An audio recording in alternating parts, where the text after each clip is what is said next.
Hi students, good morning to all of you. In last lecture, we discussed about the some points from the chapter e-commerce and e-governance. In last lecture, we discussed about the types of e-commerce. In this topic, there are 4 types of e-commerce. First is business to consumer, consumer to consumer, consumer to business and business to business. These are the 4 types of e-commerce. In also last lecture we discussed about the trade cycle. Trade cycle means exchange of goods between consumer and business purpose. ज्या वेळेला तुम्ही एखादी वस्तू online bye करता त्याला त्याच्यामध्ये ज्या exchange of series तयार होतात त्याला काय म्हटलं जातं तर ट्रेड सायकल म्हटलं जातं. मग ह्या ट्रेड सायकलच्या फेजेस कोणकोणत्या होत्या ते काल आपण पाहिलं. त्याच्यामध्ये प्री सेल असेल, त्या प्री सेलमध्ये 2 स्टेट आहेत. एक आहे सर्च अँड निगोसिएशन, दुसरी जी होती ती एक्झिक्युशन होती. एक्झिक्युशनमध्ये काय केलं जातं तर कस्टमर त्याच्या प्रोडक्टची ऑर्डर प्लेस करतं आणि डिलिव्हरीची काही इन्फॉर्मेशन असेल ती डिलिव्हरी इन्फॉर्मेशन तिथं फिलअप करतं. त्याच्यानंतर थर्ड स्टेज होती ती सेटलमेंट स्टेज. या सेटलमेंट स्टेजमध्ये काय केलं जातं तर जी काही इनवॉइस असेल किंवा बिल जनरेशनची प्रोसेस असेल ती त्या फेजमध्ये केली जाते. आणि लास्ट होतं तर आफ्टर सेल होतं, म्हणजे वॉरंटी आणि गॅरंटी जी त्या प्रोडक्टला दिली जाते किंवा आफ्टर सेल झाल्यानंतर प्रोडक्ट जर त्याचा काही मेंटेनन्स असेल तर तो काय केला जातो फ्री ऑफ कॉस्ट तुम्हाला अवेलेबल करून दिला जातो. हे आपण लास्ट लेक्चरला स्टडी केलं होतं. अजून काय लास्ट लेक्चरला बघितलं तर पेमेंट मेथड्स ज्या आहेत त्या पेमेंट मेथड कोणकोणत्या पद्धतीनं तुम्ही पेमेंट करू शकता. त्याच्यामध्ये आपण मोबाईल पेमेंट बघितलं किंवा त्याच्यामध्ये इलेक्ट्रॉनिक मीडिया पाहिलं, क्रेडिट कार्ड बघितलं, बँक ट्रान्सफर बघितलं. या पद्धतीनं आपण काय करू शकतो तर पेमेंट करू शकतो. त्याच्यानंतर अजून एक पॉईंट बघितला होता तो ई कॉमर्सच्या टेक्नॉलॉजीशी रिलेटेड पॉईंट होता, तो होता EDI.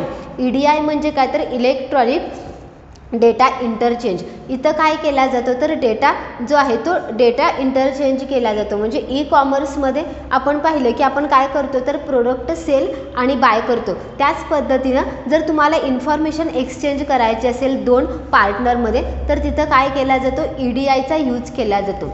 EDIमध्ये ज्याला इन्फॉर्मेशन ट्रान्सफर केली जाते त्याला त्याच्यामध्ये 2च ट्रेड सायकलच्या फेजेस काय केल्या जातात इन्क्लूड केल्या जातात, एक्झिक्युशन आणि सेटलमेंट.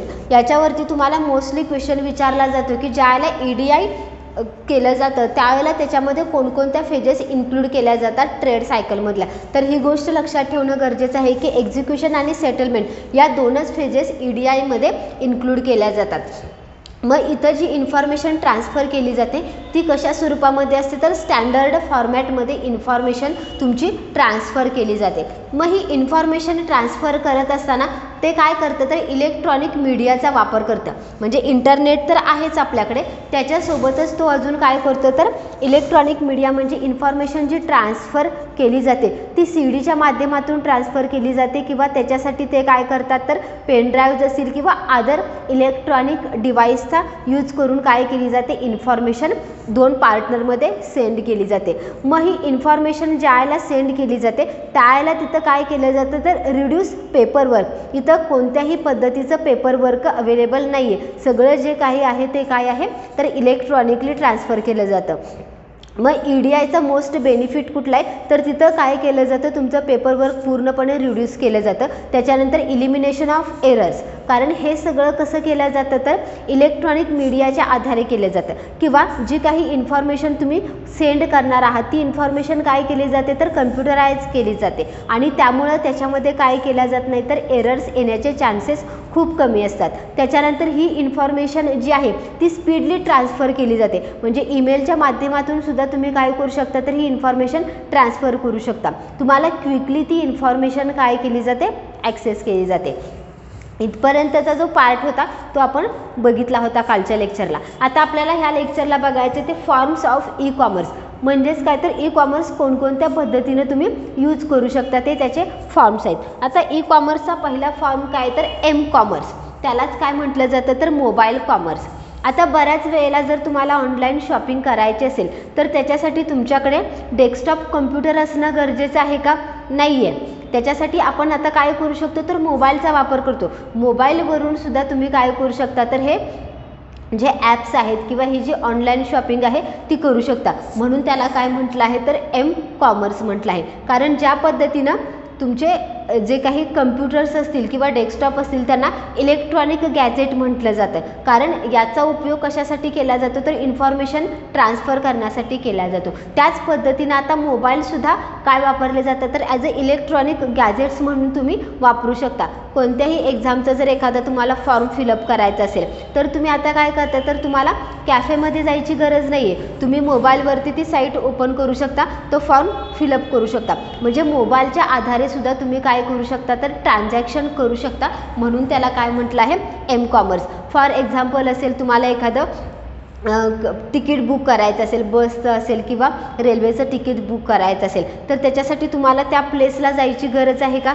नाही आहे. तुम्ही घर बसल्या मोबाईलवरून काय करू शकता हे बुकिंग करू शकता. किंवा तुम्हाला एखादं इलेक्ट्रिसिटीचं बिल पे करायचं आहे त्याच्यासाठी तुम्हाला त्या ऑफिसमध्ये जायची गरज आहे का नाही आहे. किंवा त्यासाठी तुम्हाला कम्प्युटरच असणं गरजेचं आहे का नाही आहे. तर तुम्ही काय करू शकता हे तुमच्या मोबाईलवरून सुद्धा बिल पे करू शकता. म्हणून त्याला काय म्हटलं आहे एम कॉमर्स. दुसरा आहे सोशल कॉमर्स. सोशल कॉमर्स म्हणजे काय तर यूज ऑफ सोशल मीडिया. इथं काय केलं जातं तर सोशल मीडियाचा यूज करून काय केलं जातं इंटरॅक्शन केलं जातं. म्हणजे फॉर एक्झाम्पल असेल फेसबुक असेल, इंस्टाग्राम असेल किंवा ट्विटर असेल, हे जे सोशल मीडिया आहेत याचा वापर करून सुद्धा काय केलं जातं तर इन्फॉर्मेशन स्प्रेड केल्या जातात. बऱ्याच वेळेला आपण ज्यावेळेला फेसबुक यूज करतो त्यावेळेला तिथं बऱ्याच टाईपच्या ॲडव्हर्टाईज तिथं दाखवल्या जातात. मग त्या ॲडव्हर्टाईज काय करतात तर ट्रस्टेड पर्सन्सच्या असतात. म्हणजे एखादी जर प्रोडक्ट एखाद्या कंपनीचं असेल तर ते काय करत असतं त्याचं ॲडव्हर्टाइजमेंट करायचं काम कोण करत असतं ते फेसबुक करत असतं. मग यामुळे काय होतं तर त्या कंपनी जी आहे किंवा त्या प्रोडक्टची काय केली जाते पब्लिसिटी केली जाते. कारण ते तुम्ही काय त्या साईटवरती बघितलेलं आहे असं तुम्हाला वाटतं आणि त्यामुळे त्या प्रोडक्टची काय केली जाते आपोआप पब्लिसिटी होते आणि जे कोण युजर्स असतील त्यांच्या मनामध्ये त्याच्याबद्दल काय होतं तर विश्वास तयार होतो आणि तुम्ही ते प्रोडक्ट काय करता मग नंतर बाय करता. लक्षात आलं. सोशल कॉमर्स म्हणजे काय तर सोशल मीडियाचा वापर करून ज्यावेळेला कॉमर्स केलं जातं म्हणजेच एक्सचेंज ऑफ गुड्स केलं जातं त्याला काय म्हटलं जातं तर सोशल कॉमर्स. आणि याचे एक्झाम्पल्स काय तर ट्विटर असेल, फेसबुक असेल किंवा इंस्टाग्राम असतील, हे जे काही ॲप्स आहेत ते कशाचे एक्झाम्पल्स आहेत तर सोशल कॉमर्स. कारण बऱ्याच वेळेला ह्या सोशल मीडियाचा वापर करून किंवा ऑनलाईन मीडियाचा वापर करून काय केलं जातं तर प्रोडक्ट बरेचसे लॉन्च केले जातात, त्याची ॲडव्हर्टाइजमेंट केली जाते.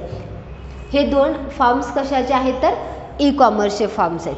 आता नेक्स्ट आपल्याला पार्ट बघायचा तो आहे ई गव्हर्नन्स. ई कॉमर्सपर्यंतचा पार्ट ह्या चॅप्टरमधला संपलेला आहे. आपल्या चॅप्टरचं नाव काय आहे तर e commerce and e governance. मग ई कॉमर्समध्ये आपण काय काय स्टडी केलं तर पहिल्यांदा बघितलं की ई कॉमर्सची डेफिनेशन कोणती होती, त्याच्यानंतर difference between traditional commerce and e commerce तो एक आपण स्टडी केला. त्याच्यानंतर आपण पाहिलं की ॲडव्हान्टेजेस ऑफ ई कॉमर्स काय काय आहेत, त्याच्यानंतर पाहिलं की डिसॲडव्हान्टेजेस ऑफ ई कॉमर्स काय काय आहेत, त्याच्यानंतर आपण पाहिलं की ई कॉमर्सचे टाईप्स कुठले कुठले होते, त्याच्यानंतर पाहिलं की ट्रेड सायकल पाहिली आणि त्याच्यानंतर आपण पाहिलं की फॉर्म्स ऑफ ई कॉमर्स. इथपर्यंत काय आहे ई कॉमर्सचा पार्ट आहे. आता याच्या पुढे आपण काय शिकणार आहोत तर ई गव्हर्नन्स. आता ई गव्हर्नन्स म्हणजे काय तर implementation of IT in government sector.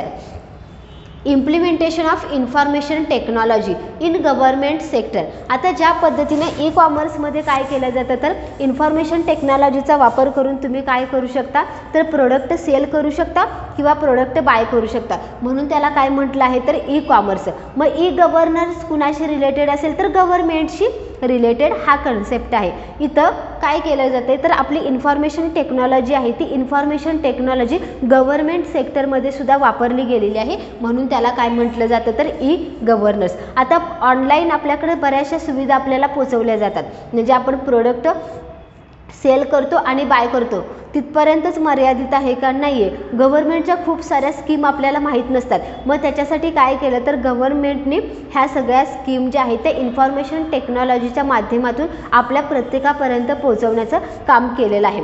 मग त्याचे ॲडव्हान्टेजेस बघा काय तर रिड्यूस करप्शन. इथं काय केलं जातं तर गव्हर्नमेंट जे आहे ते आपल्याला ऑनलाईन बघायला मिळतं किंवा गव्हर्नमेंटच्या काही स्कीम्स असतील किंवा काही प्रोजेक्ट असतील, ते प्रोजेक्ट आपल्याला कसे आहेत तर ऑनलाईन आहेत. म्हणजे त्याच्यामध्ये इन्व्हेस्टमेंट काय आहे, ती स्कीम कुणाकुणाला लागू आहे, त्याच्यामधून तुम्हाला काय बेनिफिट होणार आहे, हे सगळं कसं केलेलं आहे तर ऑनलाईन केलेलं आहे. आणि त्यामुळं त्याच्यामध्ये करप्शन जे आहे ते करप्शन रिड्यूस होत आहे. आपण बघतो की बऱ्याच वेळेला आपली साधी साधी जरी कामं असतील, त्या साध्या साध्या कामांना सुद्धा काय केलं जातं तर गव्हर्नमेंट जे खालचे लोक काम करणारे असतात ते आपल्याकडून पैसे काढत असतात. मग इथं जे काही गव्हर्नमेंटच्या स्कीम्स असतील किंवा जे काही प्रोजेक्ट असतील ते तुम्हाला ऑनलाईन स्वरूपामध्ये दाखवलेत. मग त्याची प्राईस काय असेल किंवा प्रत्येक स्कीमचे बेनिफिट्स काय असतील हे आपल्याला काय केलं जाते दाखवलं जाते. त्यामुळे तिथं करप्शनचा चान्स खूप कमी आहे. त्याच्यानंतर हाय ट्रान्सपरन्सी. इथं काय सगळं तुम्हाला ओपनली दाखवलेलं आहे की कोणता प्रोजेक्ट कशा स्वरूपामध्ये आहे, त्याच्यामध्ये काय काय इन्क्लूड आहे किंवा स्कीम्स असतील त्या कुणासाठी लागू आहे, त्याचे बेनिफिट्स काय काय आहेत, कोणकोणत्या स्कीम त्या यूज करू शकतात. हे कसं केलेलं आहे आता ट्रान्सपरंट केलेलं आहे आणि त्यामुळं करप्शन होऊ शकत नाही. तिसरा आहे तो इन्क्रीज कन्व्हिनियन्स. इन्क्रीज कन्व्हिनियन्स म्हणजे काय तर आपल्याला अवेअर झालेलो आहोत आपण ह्या सगळ्या स्कीमबद्दल. आपल्याला कुणी कन्व्हिन्स करायची आता गरज नाही आहे की ही स्कीम तुम्ही घ्या किंवा हे एक एज्युकेशनल पॉलिसी तुम्ही घ्या. आपल्याला सगळं ते ऑनलाईन दिसलेलं आहे आणि त्यामुळे आपण काय करू शकतो तर ते पटकन कन्व्हिनियन्स होऊ शकतो. लक्षात आलं. ई गव्हर्नन्स म्हणजे काय तर implementation of information technology in government sector आणि त्याचे ॲडव्हान्टेजेस कोणकोणते आहेत. नेक्स्ट पार्ट जो आपल्याला बघायचा आहे तो आहे टाईप्स ऑफ ई गव्हर्नन्स. आता ज्या पद्धतीने आपल्याला ई कॉमर्सचे टाईप्स आपण 4 टाईप्स बघितले. म्हणजेच काय तर ज्याला एक्सचेंज ऑफ गुड्स केलं जातं त्याला ते कोणाकोणामध्ये केलं जातं त्याच्यावरून काय केलं तर ई कॉमर्सचे टाईप्स ठरवलेले आहेत. कारण ई कॉमर्समध्ये एक पर्सन कोण असणार आहे तर बिझनेस माइंडेड आणि दुसरा कोण असणार आहे तर कस्टमर असणार आहे. मग ह्या दोघांच्यामध्ये कोणकोणत्या पद्धतीनं कॉम्बिनेशन्स होऊ शकतात किंवा एक्सचेंज ऑफ गुड होऊ शकतं त्याच्यासाठी आपण त्याचे टाईप्स बघितले. त्याच पद्धतीनं इथं ई गव्हर्नरचे सुद्धा काय आहेत 4 टाईप्स आहेत. कारण गव्हर्नमेंट काय करणार आहे आपल्याशी डायरेक्टली कम्युनिकेशन करणार आहे. मग ते डायरेक्टली कम्युनिकेशन करत असताना त्याच्यामध्ये सुद्धा काय आहेत 4 टाईप्स आहेत. पहिला आहे गव्हर्नमेंट टू सिटीजन, त्यालाच काय म्हटलेलं आहे G2C. आता इथं काय केलं जातं तर गव्हर्नमेंट टू सिटीजनमध्ये गव्हर्नमेंट आपल्या ज्या काही स्कीम्स असतील किंवा काही पॉलिसीज असतील किंवा काही प्रोजेक्ट असतील ते डायरेक्टली काय केलं जातं तर सिटीजनशी कम्युनिकेट केलं जातं. मग त्यामुळे इथं काय होते तर ट्रान्सपरन्सी तुम्हाला तयार होते. आता याच्यामध्ये काय येऊ शकतं तर आपली जी CET ऑनलाईन एक्झाम असते किंवा आपण जे आरोग्य सेतू ॲप वापरतो जो ते ॲप कुणाचं आहे तर गव्हर्नमेंटचं आहे. गव्हर्नमेंटने काय केलेलं आहे तर डायरेक्ट त्या ॲपच्याद्वारे आपल्याशी काय केलेलं आहे कम्युनिकेशन केलेलं आहे. किंवा डिजिटल इंडिया असेल, हे सगळे जे ॲप्स आहेत ते ॲप्स कुणाचे आहेत तर गव्हर्नमेंटचे आहेत. आणि याच्या थ्रू काय करत असतं तर ते सिटीजन जे आहेत किंवा कॉमन पर्सन आपण जे म्हणतो कॉमन मॅन जे म्हणतो त्या कॉमन मॅनशी ते काय करत आहेत इंटरॅक्ट करत आहेत. म्हणून त्याला काय म्हटलं जातं तर गव्हर्नमेंट टू सिटीजन. याच्यामध्ये गव्हर्नमेंटच्या पॉलिसीज असतील आणि त्या पॉलिसीचा आपण काय करू शकतो यूज करू शकतो. फॉर एक्झाम्पल असेल लायसन रिन्युअल. तुम्हाला तुमचं लायसन जे आहे ते रिन्यू करायचं असेल तर त्याच्यासाठी तुम्हाला त्याची पॉलिसी आहे किंवा त्याचं एखादं ॲप असेल त्या ॲपच्या थ्रू तुम्ही काय करू शकता तुमचं लायसन रिन्यू करू शकता. किंवा तुमची इन्कम टॅक्सची फाईल आहे ती इन्कम टॅक्सची फाईल पे करायची असेल तर त्याच्यासाठी सुद्धा काय केलं तर त्यांनी स्कीम केलेल्या आहेत. त्याचा वापर करून तुम्ही काय करू शकता तर ती फाईल तयार करू शकता. म्हणजे हे प्रोजेक्ट जे आहेत ते प्रोजेक्ट कुणाचे आहेत तर गव्हर्नमेंटचे आहेत आणि त्यांनी काय केलेलं आहे तर डायरेक्ट सिटीजनपर्यंत ते पोहोचवण्याचं काम केलेलं आहे. किंवा आपण जे आता वापरतो आरोग्य सेतू वगैरे ॲप वापरतो ते सुद्धा गव्हर्नमेंटने ॲप तयार केलेलं आहे. कुणासाठी तर जनरल जे लोक असतील त्या लोकांसाठी काय केलं आहे तर त्यांच्या ज्या काही हेल्थ प्रॉब्लेम्स असतील त्या हेल्थ प्रॉब्लेमशी रिलेटेड ते ॲप आपल्याला तयार करून दिलेलं आहे की जे गव्हर्नमेंट लोक डायरेक्टली सिटीजन पर्सनशी काय करू शकतात कम्युनिकेट करू शकतात. नेक्स्ट आहे गव्हर्नमेंट टू बिझनेस.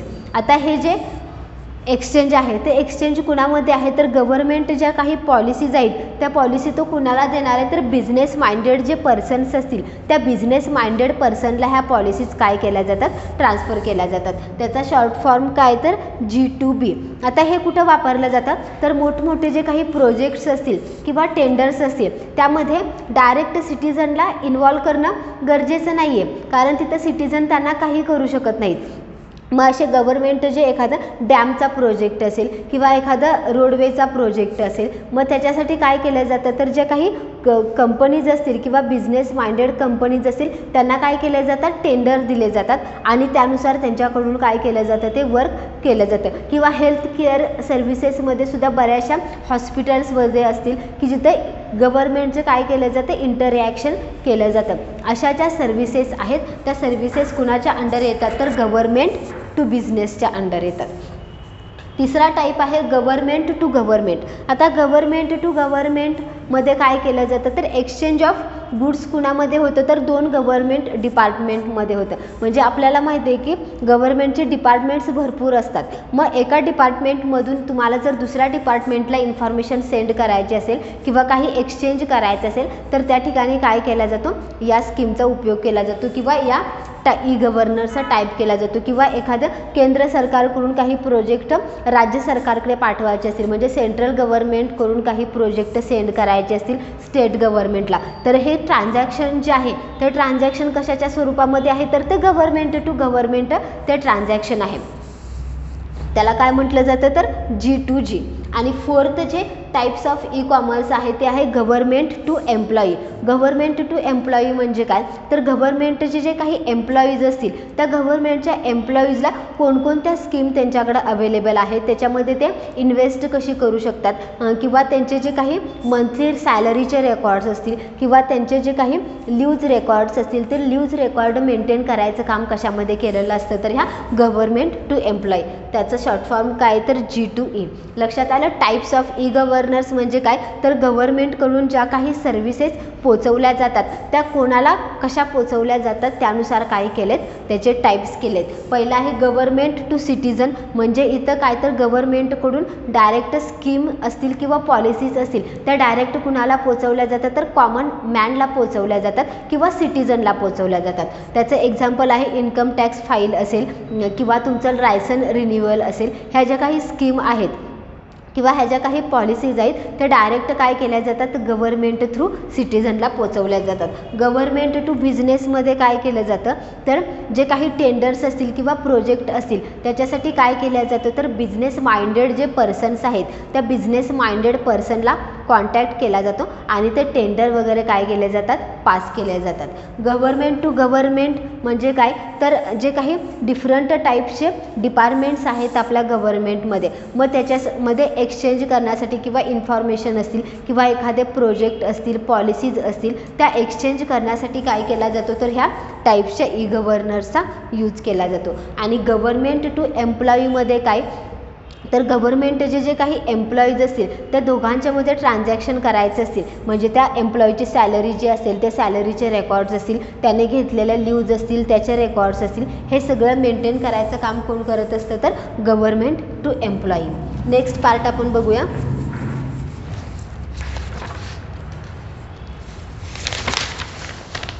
सिक्युरिटी.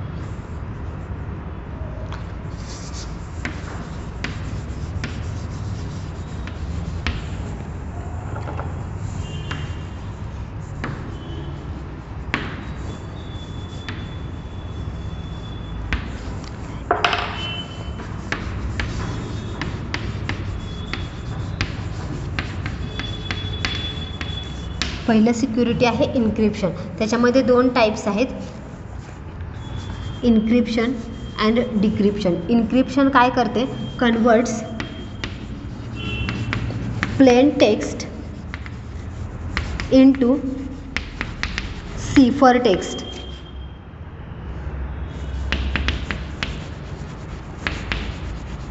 आणि डिक्रिप्शनमध्ये काय केलं जातं, कन्वर्ट्स सिफर टेक्स्ट इनटू प्लेन टेक्स्ट.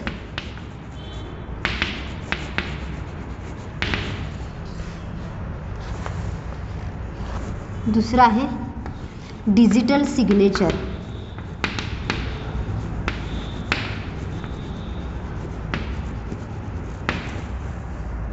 आणि तिसरा आहे डिजिटल सर्टिफिकेट.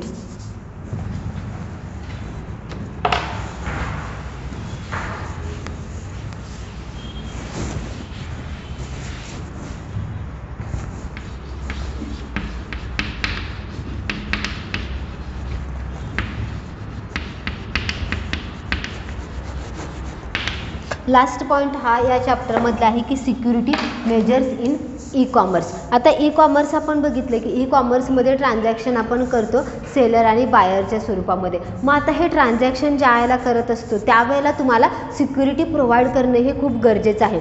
कारण ज्यावेळेला तुम्ही ऑनलाईन ट्रान्झॅक्शन करता त्यावेळेला तुमची पर्सनल इन्फॉर्मेशन तुम्ही काय करत असता, तिथं फिल करत असता. म्हणजे तुमचे बँक डिटेल्स असतील किंवा तुमचे आधार कार्ड्स असतील, ATMचा नंबर बऱ्याच वेळेला तुम्हाला तिथं फिल करावा लागतो. मग हे जी काही तुमची इन्फॉर्मेशन आहे ती इन्फॉर्मेशनला सिक्युरिटी तिथं प्रोव्हाइड करणं खूप गरजेचं आहे. मग ही इन्फॉर्मेशन सिक्युअर करण्यासाठी काय केलं आहे तर 3 टाईपचे तिथं यूज केलेलं आहे. पहिली मेथड आहे इन्क्रिप्शन मेथड, दुसरी आहे डिजिटल सिग्नेचर आणि तिसरी आहे डिजिटल सर्टिफिकेट.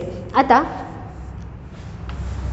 इन्क्रिप्शन म्हणजे काय बघा, आपल्याला माहीत आहे की जी काही आपण आपली लँग्वेज आहे ती लँग्वेज कम्प्युटरला समजते का, नाही समजत. तुम्ही काहीही कम्प्युटरला जरी इनपुट दिलं तरी कम्प्युटर काय करत असतं तर त्याच्या लँग्वेजमध्ये ते कन्वर्ट करत असतं. म्हणजेच कम्प्युटरची लँग्वेज कुठली आहे आपल्याला सगळ्यांना माहीत आहे की बायनरी लँग्वेज 0 आणि 1 एवढंच कम्प्युटरला काय करत असते समजत असते. तुम्ही काहीही त्याला इनपुट जरी दिलं तरी तो काय करत असतो त्याच्या स्वतःच्या लँग्वेजमध्ये ते कन्वर्ट करत असतो. त्याच्यावरती तो प्रोसेसिंग करतो आणि नंतर परत आपल्याला रिझल्ट पाठवतो. त्याने पाठवलेला रिझल्ट जो आहे तो कसा असतोय तर आपल्या रीडेबल फॉर्मॅटमध्ये असतो, ह्युमन रीडेबल फॉर्मॅटमध्ये असतोय.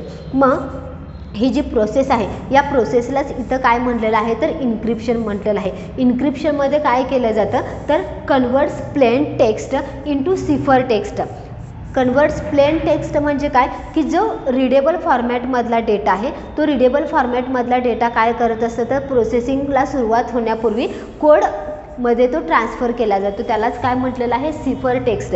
सिफर टेक्स्टमध्ये काय तर कोडेड फॉर्मॅट डेटा, की जो कोडेड फॉर्मॅट डेटा आपल्याला समजत नाही. बऱ्याच वेळेला जर तुम्ही ऑब्झर्व केलं एखादी फाईल जी आहे कम्प्युटरला सेव्ह असणाऱ्या त्याच्या फाईल्स म्हणजे ऑपरेटिंग सिस्टीमशी रिलेटेड ज्या काही फाईल्स असतील त्या फाईल्स कधी जर तुम्ही ओपन करून बघितल्या तर बऱ्याचशा फाईलमध्ये बायनरी फॉर्मॅटमध्ये तिथं डेटा असतो किंवा वेगवेगळे जे साईन्स आहेत आपल्या कम्प्युटरवरती त्या साईनचा यूज करून तिथं काय केला जातो डेटा राईट केलेला असतो. मग तो डेटा आपल्याला रीड करता येतो का, नाही रीड करता येत. पण तो डेटा कुणाला समजत असतोय तर कम्प्युटरची जी काही लँग्वेज आहे त्या कम्प्युटरच्या लँग्वेजला तो काय करत असतोय समजत असतो. मग जे काही आपण कम्प्युटरला इनपुट देतो ते इनपुट कसं असतं तर रीडेबल फॉर्मॅटमध्ये असतं. त्याला काय म्हटलं जातं तर प्लेन टेक्स्ट म्हटलं जातं. मग हे प्लेन टेक्स्टमधला डेटा प्रोसेसिंगला ज्यावेळेला जातो त्याला तो प्रोसेसिंगला गेल्यानंतर तो काय करतो तर कम्प्युटरला तो डेटा समजत नाही, कारण कम्प्युटरला काय फक्त बायनरी लँग्वेज समजते. मग त्याच्याकडे जो काही डेटा आलेला आहे त्याचं कन्व्हर्जन तो कशामध्ये करतो तर सिफर टेक्स्टमध्ये करतो, म्हणजेच कोडेड फॉर्मॅटमध्ये करतो. नंतर त्याच्यावरती तो प्रोसेसिंग करतो आणि नंतर परत आपल्याला काय केला जातो रिझल्ट माघारी पाठवला जातो. तो कशामध्ये असतो तर आपल्या रीडेबल फॉर्मॅटमध्ये. ह्या दोन्ही प्रोसेसला काय म्हटलेलं आहे तर इन्क्रिप्शन. लक्षात आले इन्क्रिप्शन म्हणजे काय तर कन्वर्ट्स प्लेन टेक्स्ट इनटू सिफर टेक्स्ट. ही जी प्रोसेस आहे त्या प्रोसेसला इन्क्रिप्शन म्हटलेलं आहे. आणि डिक्रिप्शन काय आहे तर कन्वर्ट सिफर टेक्स्ट इनटू प्लेन टेक्स्ट. कारण जो काही कोडेड फॉर्मॅटमधला डेटा असेल तो डायरेक्टली आपल्याला परत सेंड करतो का नाही, त्याने जर कोडिंग केलेला डेटा आपल्याला पाठवला तर आपण तो रीड करू शकणार आहे का? नाही. किंवा आपल्याला तो समजणार आहे का? नाही समजू शकत.